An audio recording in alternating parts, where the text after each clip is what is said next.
In case other people watch later, I'm going to explain that what we're going to do is our traditional Sunday meditation, where we take Adzam Rinpoche's precious, profound, and kind of abbreviated, sort of essential practice of using sitting meditation in combination with chanting the sacred syllable home and allowing ourselves to merge with that sound and experience it as our true nature, as our inner wisdom, as our way of abiding, and just allow the sound to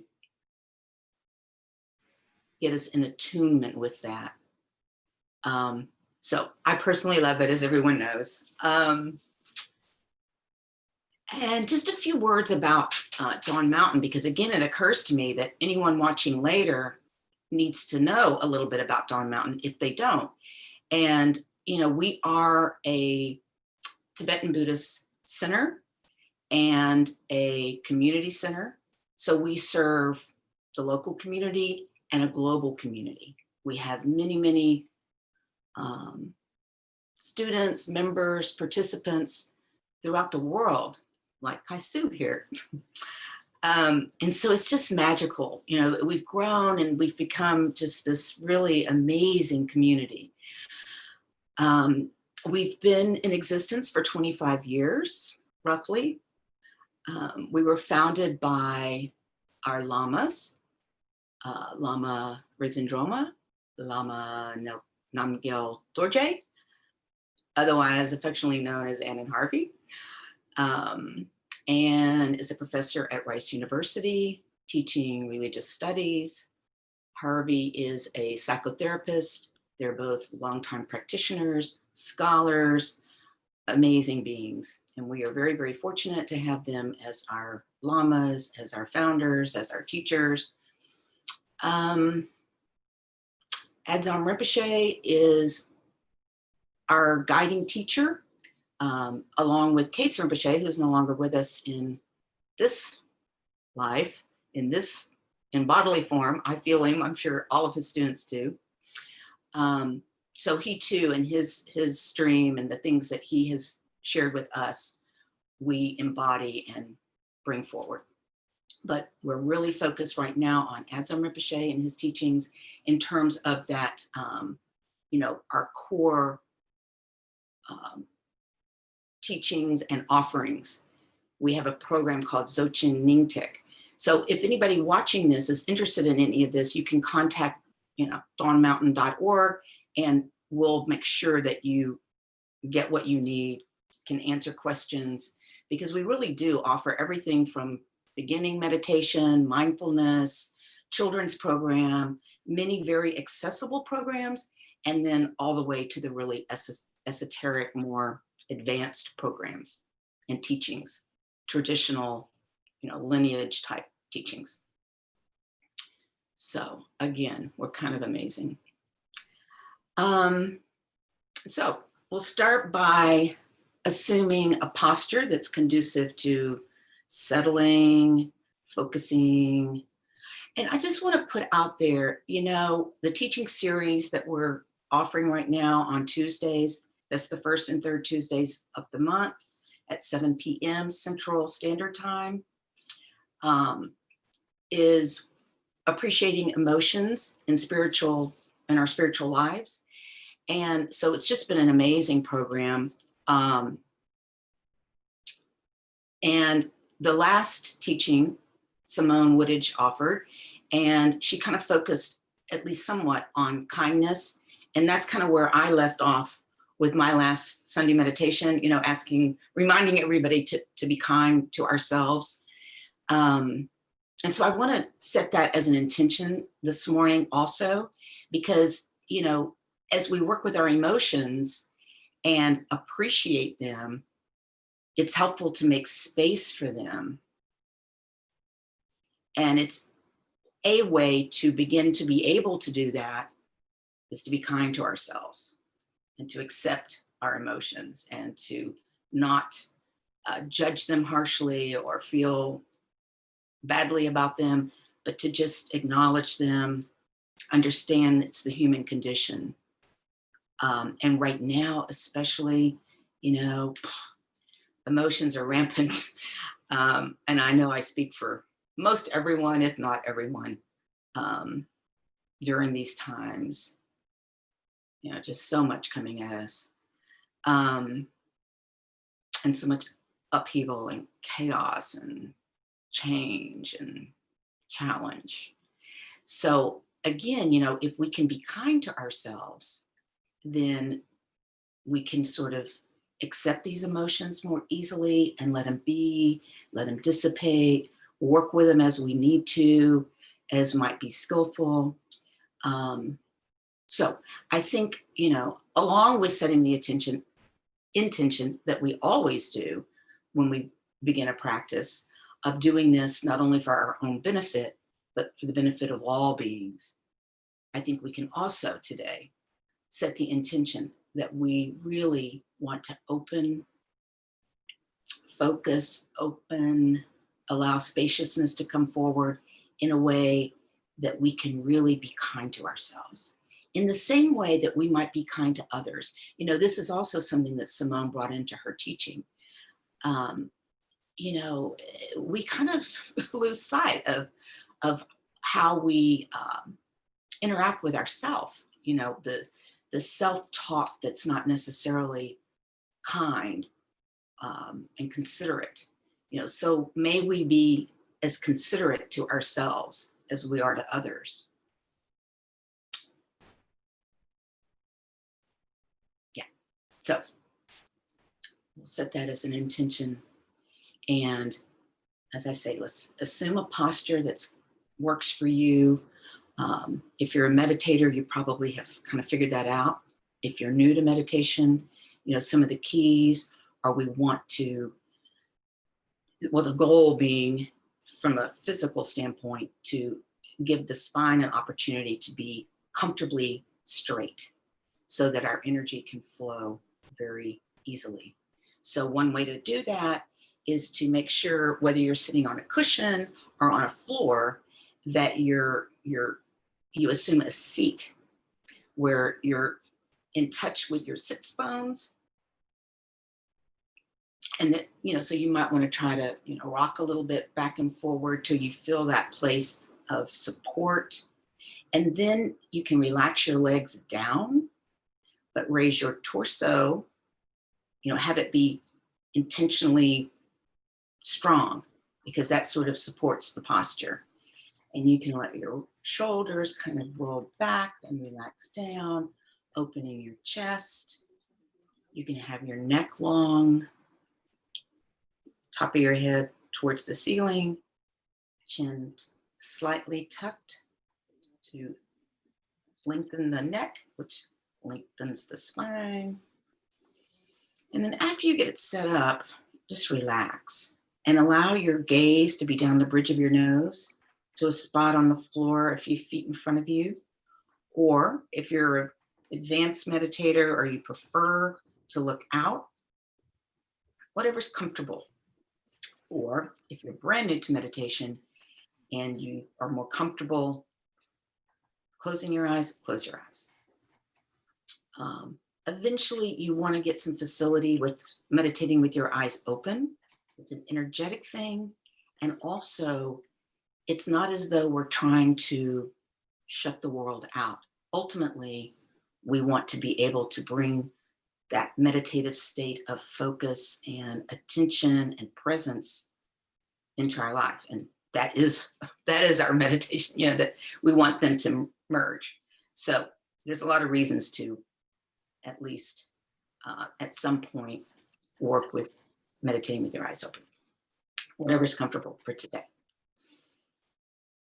And then as I say, relax, allow your body to relax, your legs, your arms, your jaw, your eyes can relax back into the sockets.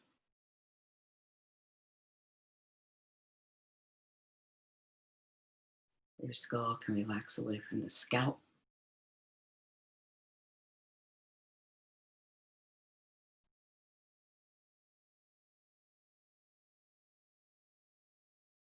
Your mouth can be slightly open, and it can be helpful to have the tip of your tongue kind of at the back of the top teeth, where the top of your mouth, just lightly, or not if that's uncomfortable. But again, it's nice to have the mouth slightly open.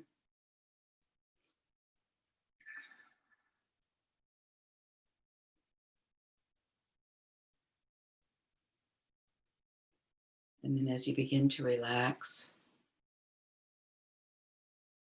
you can allow your energy, your thoughts, your emotions to just relax.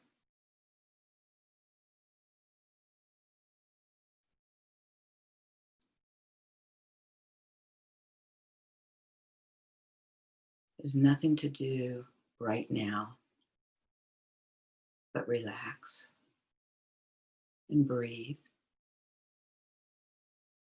and enjoy that.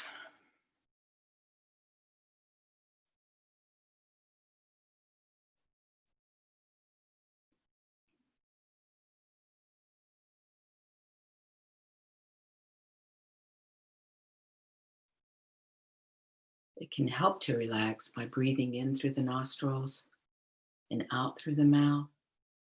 But again, whatever is comfortable for you, you want it to feel pretty natural and easy.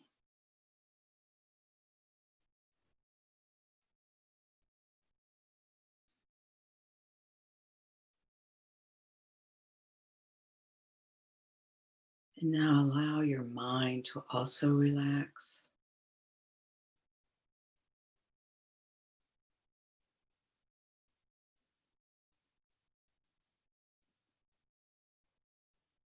So, with the energy and the mind relaxed, you can just allow thoughts to naturally arise as they do, but rather than following after or making story,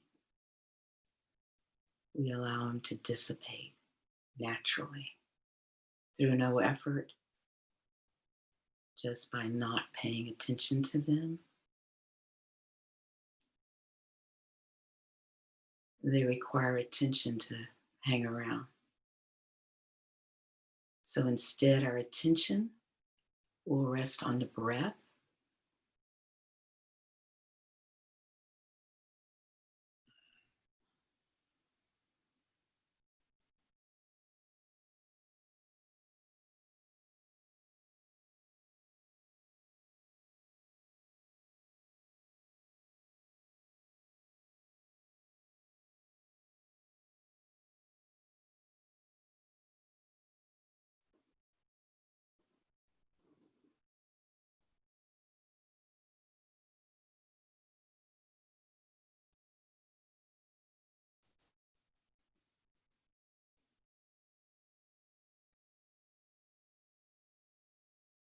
And we can notice that at the bottom of the breath, after we've exhaled, there's a slight pause, gap, moment before we take the next inhalation, where there may be a very pleasant stillness.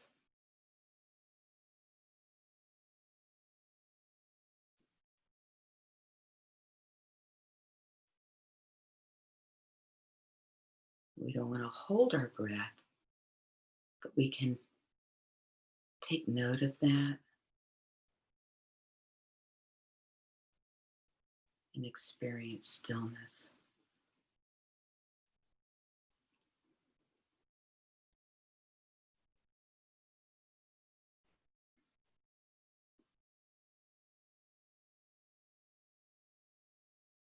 We're just enjoying breathing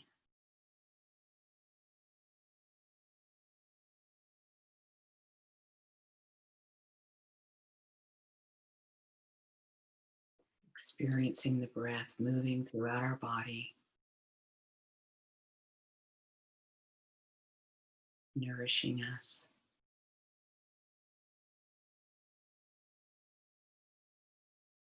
And then how relaxing it can be to exhale and then have the moment of stillness. And then inhale, nourishment.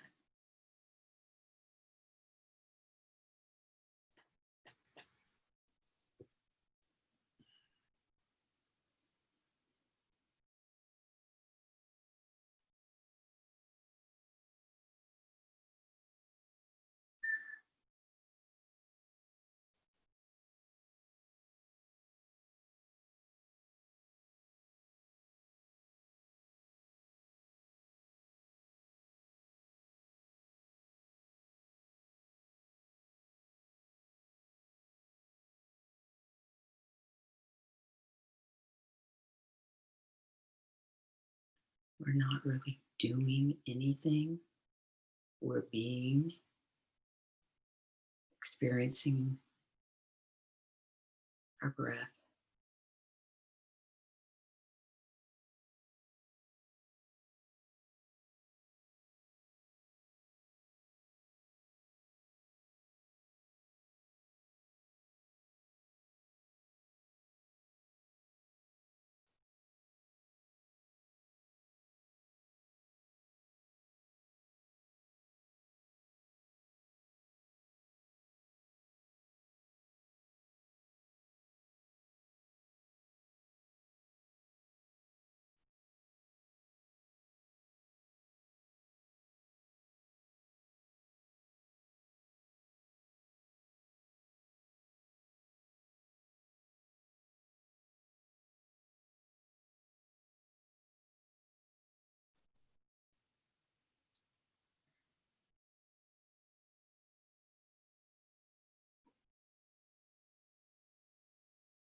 And now, as we sound the syllable home, we allow ourselves to merge with the sound.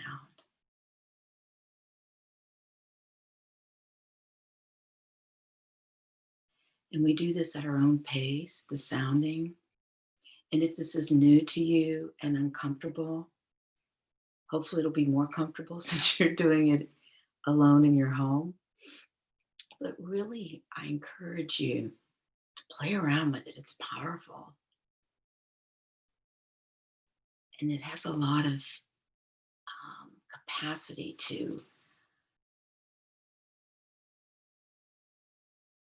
allow us to experience ourselves really spaciously and naturally and in a different way than what we're currently doing just by the sitting meditation. It's another method, another opportunity for experiencing real stillness, but open, spacious, aware stillness. So when we sound the home, in general, we're sounding 2 homes per breath. But again, do this in a way that's comfortable and easy for you. And so we'll do that for a few moments until it naturally dissipates.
Once again, we're resting our attention on our breath and experiencing breathing.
When thoughts return or distract us,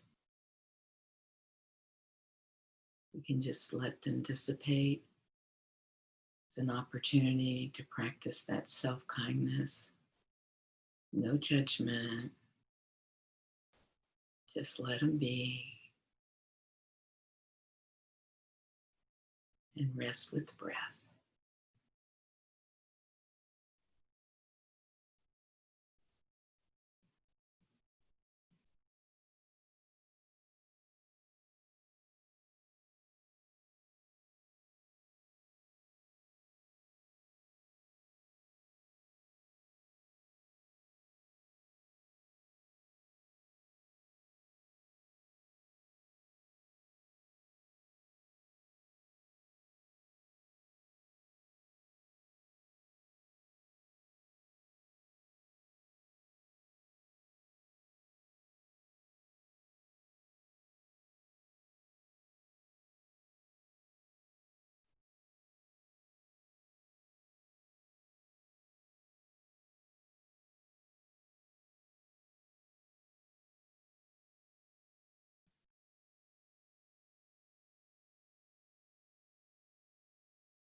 If you feel dull, you might really put a little emphasis on the inhalation and allow that incoming breath to energize you a bit. If you're feeling agitated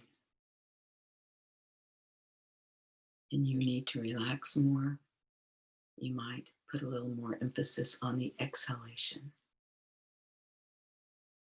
and just relax more and more with the exhalation. Or you can find the balance of both. Nourishment on the inhalation and some ease with the exhalation.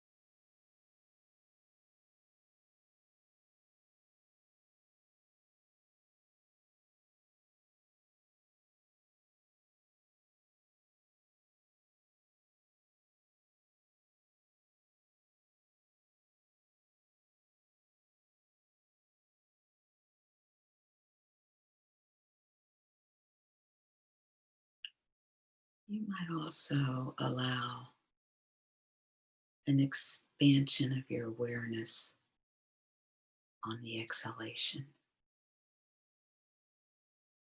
and that little pause between the exhalation and the inhalation.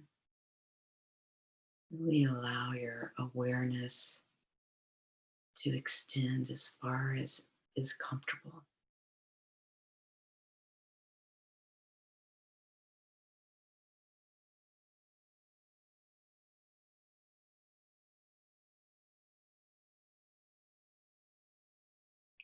With ease and enjoyment.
Allow your energy from head to toe be relaxed and spacious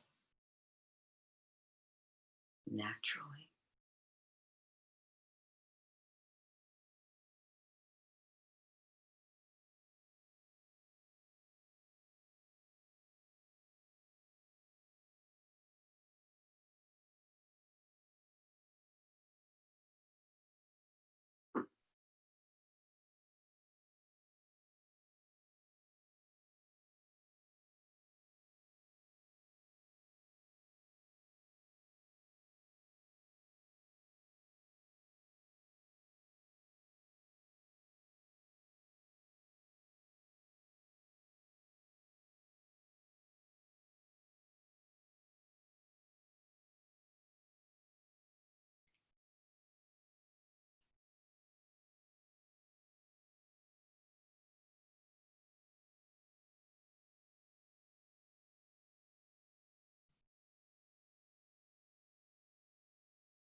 And if you feel that you need to refresh your posture, maybe you've collapsed down or in a bit, do that.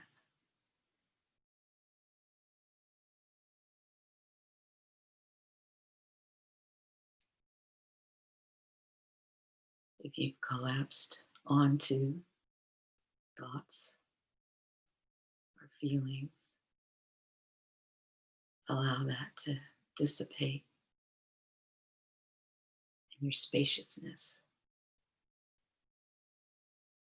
to expand.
Mm.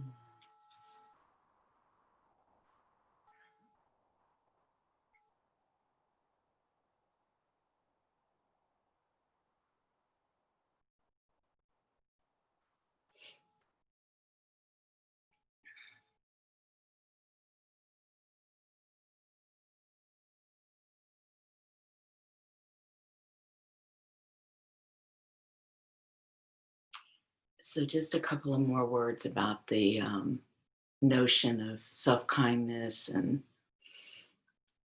you know, what might work there.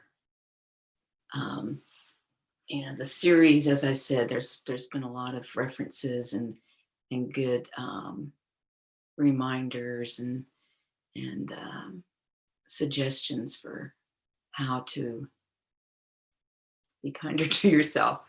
Um, so one thing I wanted to say beyond what I said earlier that kind of echoed what Simone brought forward in the last teaching, and also, Dent talked a fair bit about such as well, and was very inspiring. And so, if you guys haven't seen those, I usually don't watch them in real time. I go back and watch them when I can, and I've really enjoyed each and every one.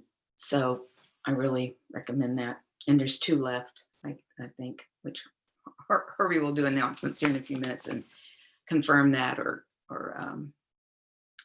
let us know what is happening. But I think there are two more left. Yeah, the two August ones, I guess. Um, but also, when I did a retreat in February, a solo retreat, um, somehow this little teaching of Pema Chodron's had come across my awareness. I don't remember if somebody sent it to me or if I just read it online. Maybe I read it on Facebook. I don't know, but it was very short, and she said, you know, she talked about having an unshakable friendship with yourself. And I thought, wow, that sounds so wonderful, an unshakable friendship with oneself. And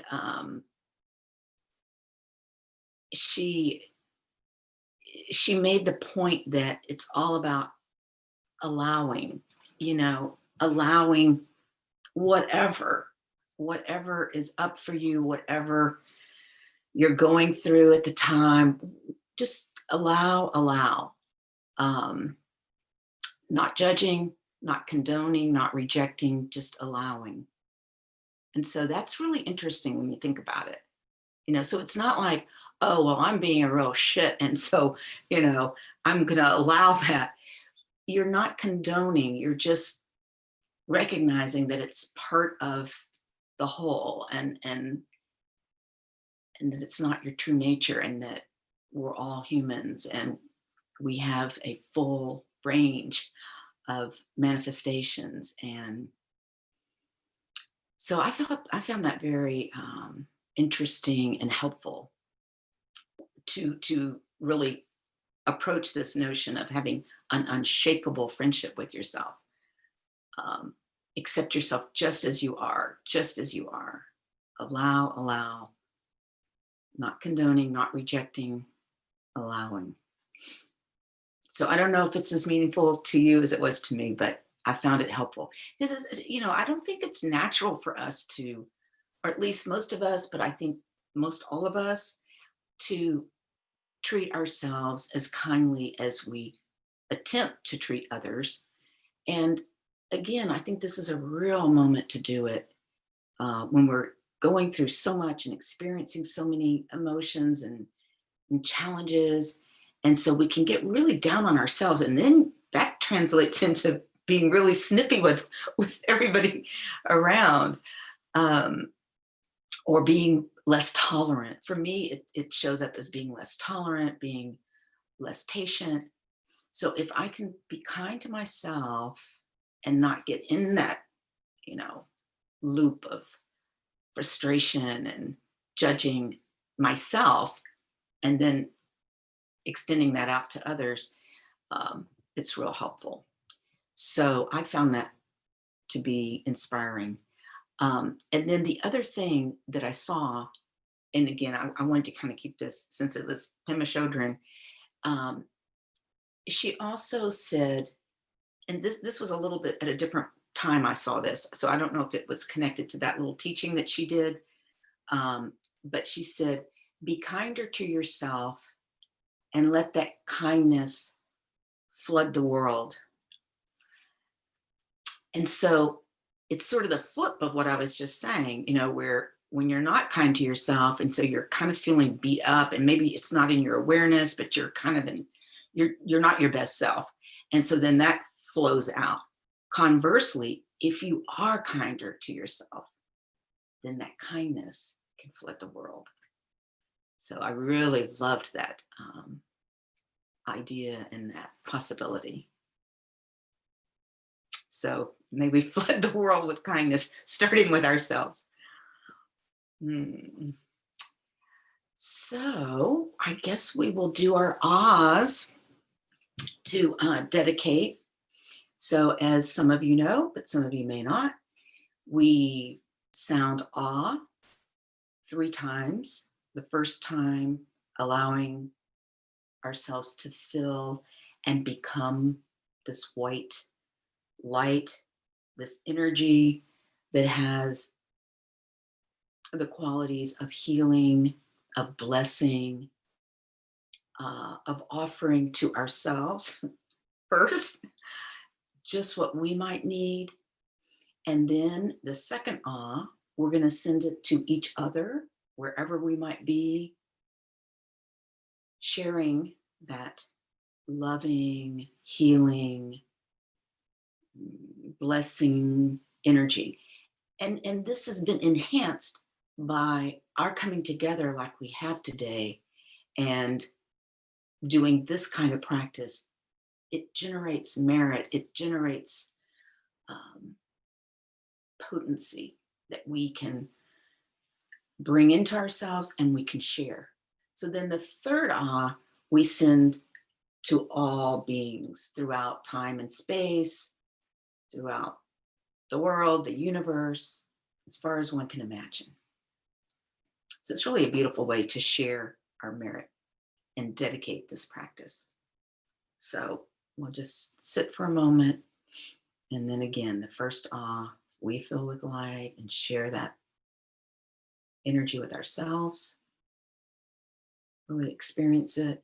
And then the second ah, with all of us gathered wherever we are, and whether it's now or later, it has no boundaries.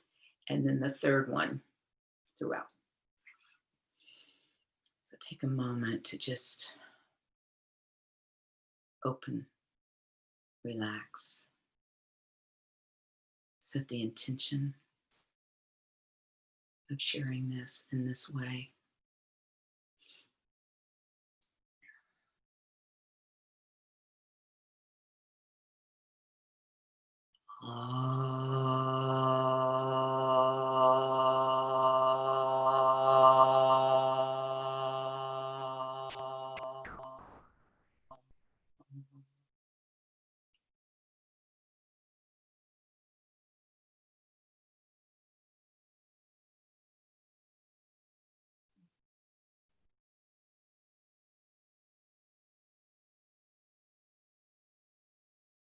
And now we send and receive to one another.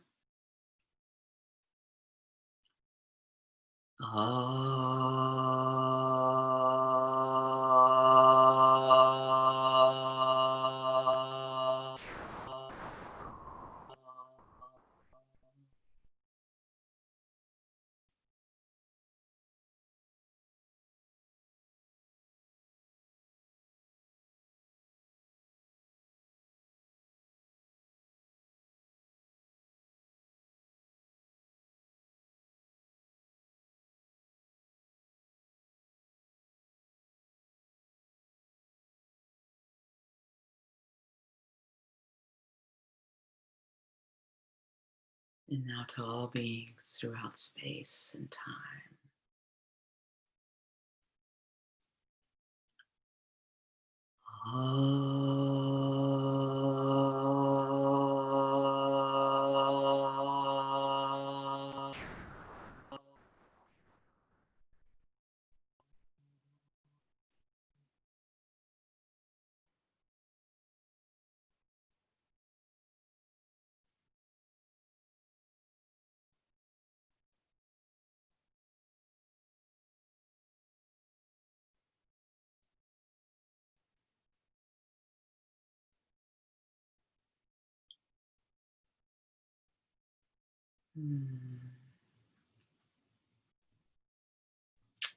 So let's see. I think there should be names in the chat.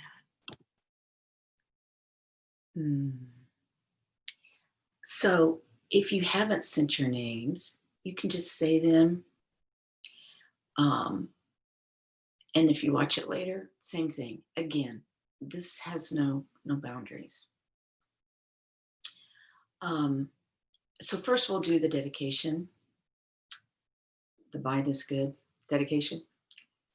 By this good may I swiftly once become a great guru, lead all beings, everyone, to reach to that very ground.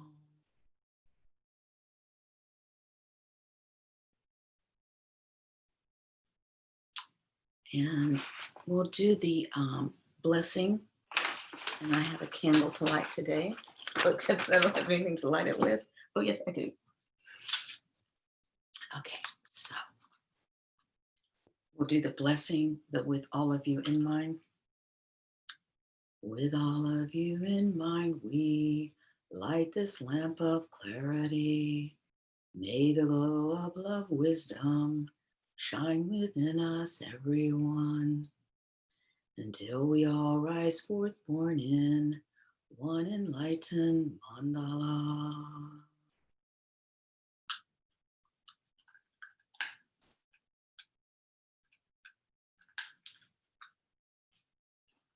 This pretty red dish.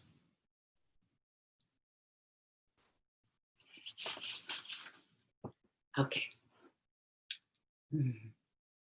So today we dedicate to all beings, and to Jim Law in the Bardo, Sylvia Gupta, our Llamas and all Llamas, our and all Sanghas, our skylit home, all suffering beings, COVID, Shanti, Kuru, Ye, Swaha. I have a couple to add, so I'm going to just say a few. Shingleton, Josh, and please feel free to do this yourself.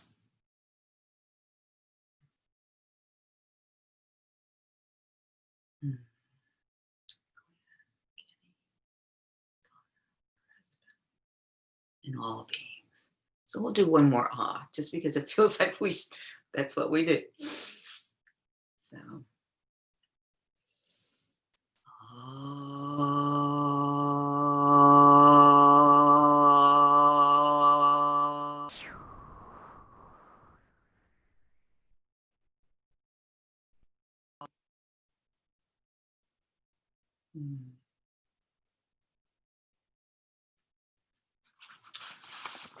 So wonderful to be with you all. I'll let Harvey join us with any announcements. I know we have wonderful retreat, a couple of wonderful things coming up. So, Harvey La. Thank you so much. Yes, we have first Sunday teaching at 10:30 next week, then meditation at 11.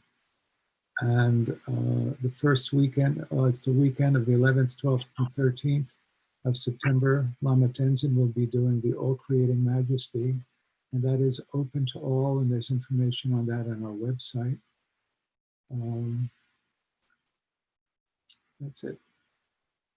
So I'll just add that the Llama Tenzin retreat, if you haven't participated in some of his programs in the past with us, he's an amazing Lama, studied under Kaizen Sambo Rinpoche.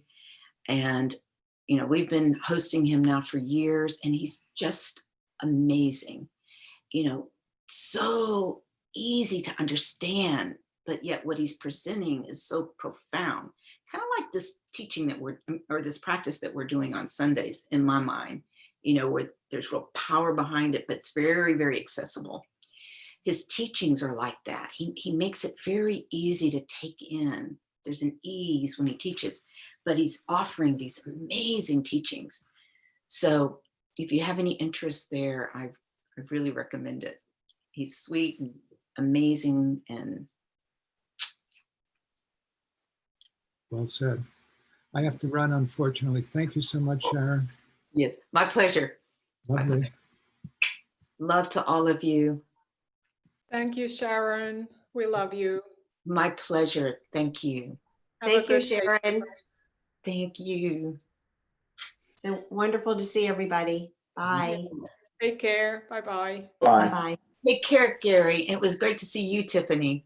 Great to see you. Too. Love you all. Oh, Bye. Julie. Love you too. See you next time. Okay, see you next time. See you. Bye.